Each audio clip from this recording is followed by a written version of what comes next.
Zəngli saatın olmadığı dövrdə insanlar necə vaxtında oyana bilirdilər?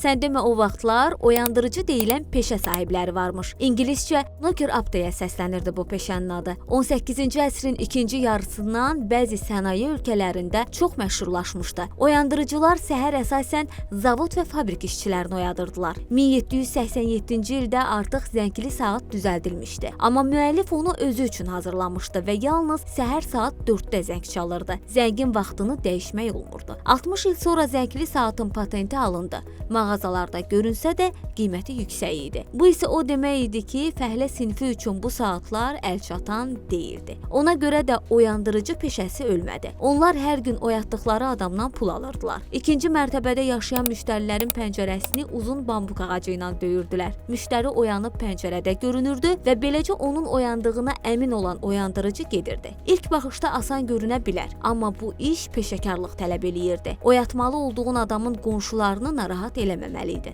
Mary Smith adlı qadın işində yenilik eləmişdi. Özü ilə bambuq ağacı gəzdirmirdi. Balaca çubuq borusu vasitəsilə yuxarıdakı pəncərələrə quru noxud atırdı. Oyandırıcıların əksəriyyəti təqaüdə çıxan kişilər idi. Bəzən polislər də əlavə qazanc üçün bu işə razılaşırdılar. Bu peşə zəngli saatların əlçatanlığına qədər, yəni 1950-ci illərədək aktual qalmışdı. Yazın görək, yuxudan necə oyanırsınız? Tezdən durmaq sizə çətinlik yaratmır?